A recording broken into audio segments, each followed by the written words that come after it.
Hello, ಎಲ್ಲರಿಗೂ ನಮಸ್ಕಾರ. ಎಲ್ಲರೂ ಹೇಗಿದ್ದೀರಾ? ಚೆಂದ ಇದ್ದೀರಾ ಅಂದ್ಕೊಳ್ತೀನಿ. ನಾನು ಚೆಂದ ಇದ್ದೀನಿ. ನಾನು ಇವತ್ತೊಂದು ರುಚಿಯಾದ ಕಬಾಬ್ ಮಾಡೋದು ಹೇಳ್ಕೊಡ್ತಾ ಇದ್ದೀನಿ. ನಾನು ಕಬಾಬ್ ಮಾಡೋಕ್ಕೋಸ್ಕರ ಇಲ್ಲಿ 1/4 kg ವಿತ್ ಸ್ಕಿನ್ ತೊಗೊಂಡಿದ್ದೀನಿ. ಚಿಕನ್ನು ಸ್ಕಿನ್ ಇದ್ದರೆ ಚೆಂದ ಇರುತ್ತೆ ಕಬಾಬ್ಗೆ, ಅದಕ್ಕೆ ನಾನು ಸ್ಕಿನ್ ಸಮೇತ ತೊಗೊಂಡಿದ್ದೀನಿ. ಸ್ವಲ್ಪ ಕರಿಬೇವು ಕೊತ್ತಂಬರಿ ಚಿಕ್ಕದಾಗಿ ಕಟ್ ಮಾಡಿ ಇಟ್ಕೊಂಡಿದ್ದೀನಿ. 1-2 ಬೆಳ್ಳುಳ್ಳಿ ಚಚ್ಚಿಟ್ಕೊಂಡಿದ್ದೀನಿ. ಸ್ವಲ್ಪ ಕಬಾಬ್ ಪೌಡ್ರು, 1 ಮೊಟ್ಟೆ, 1 ನಿಂಬೆಹಣ್ಣು ತೊಗೊಂಡಿದ್ದೀನಿ. ನಾನಿವಾಗ ಕಬಾಬ್ ಕಲಿಸ್ಕೊಳ್ತೀನಿ. ಫಸ್ಟ್ ಮೊಟ್ಟೆ ಹಾಕ್ಕೊಳ್ತಾ ಇದ್ದೀನಿ.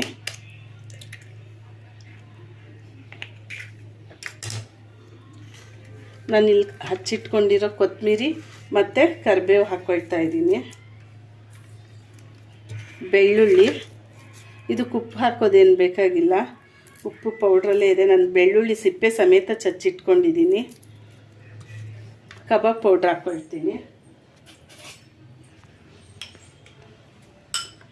ನಾನಿಲ್ಲೊಂದು 4 ಸ್ಪೂನಷ್ಟು ಕಬಾಬ್ ಪೌಡ್ರ್ ಹಾಕ್ಕೊಳ್ತಾ ಇದ್ದೀನಿ.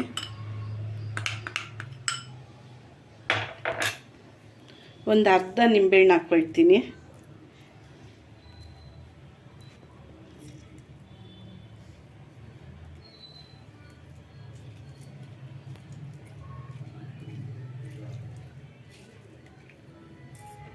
ಇದಕ್ಕೆ 1 ಸ್ಪೂನ್ ಎಣ್ಣೆ ಹಾಕ್ಕೊಳ್ತೀನಿ.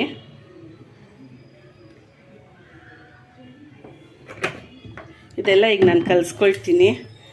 ಇದು ಸ್ಪೂನಲ್ಲಿ ಕಲಿಸೋದಕ್ಕಿಂತ ಕೈಯಲ್ಲಿ ಕಲಿಸ್ಕೊಳ್ಳಿ, ತುಂಬ ಚೆಂದಾಗುತ್ತೆ.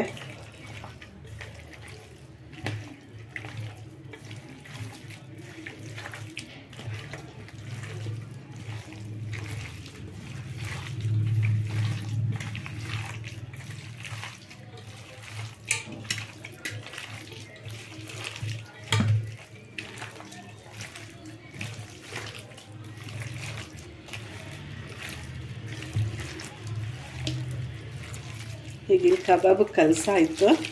ನಾನೊಂದು 15 ನಿಮಿಷ ಇದು ನೆನೆಯಕ್ಕೆ ಬಿಟ್ಬಿಡ್ತೀನಿ. ಮಸಾಲೆ ಎಲ್ಲ ಹಿಡಿಬೇಕು.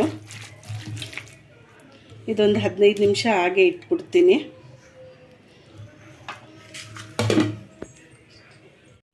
ಈಗ ನೋಡಿ, ಇದು ಚೆಂದಾಗಿ ನೆಂದಿದೆ. ಇದರಲ್ಲಿ ಉಪ್ಪು ಖಾರ ಎಲ್ಲ ಹಿಡ್ದಿರುತ್ತೆ. ನಾನೀಗ ಇದನ್ನು ಎಣ್ಣೆನಲ್ಲಿ ಫ್ರೈ ಮಾಡ್ಕೊಳ್ತೀನಿ.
ಹೋಟ್ಲಲ್ಲೆಲ್ಲ ಸಿಗೋದಕ್ಕಿಂತ ತುಂಬ ರುಚಿಯಾಗಿರುತ್ತೆ. ಇದು ಮನೆಯಲ್ಲೇ ಮಾಡ್ಕೊಂಡು ನೋಡಿ.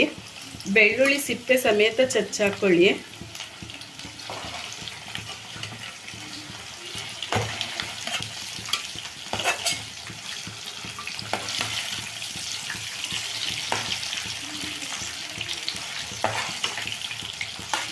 ಚೆಂದಾಗಿ ಬೇಯಲಿ.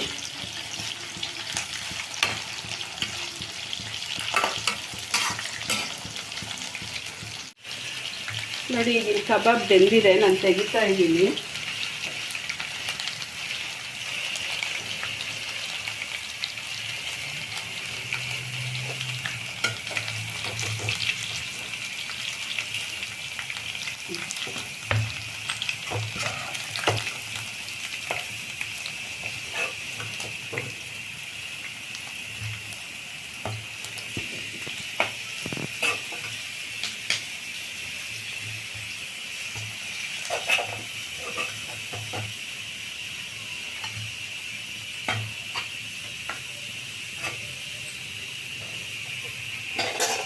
ಇದಕ್ಕೆ ಸ್ವಲ್ಪ ಬೆಳ್ಳುಳ್ಳಿ, ಒಂದು 2 ಈ ಥರ ಕಡ್ಡಿ ಸಮೇತ ಕರಿಬೇವು ತೊಗೊಂಡಿದ್ದೀನಿ ನಾನು.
ಹೀಗಿಲ್ಲಿ ಬಿಸಿ ಬಿಸಿ ಬೆಳ್ಳುಳ್ಳಿ ಕಬಾಬ್ ರೆಡಿಯಾಗಿದೆ.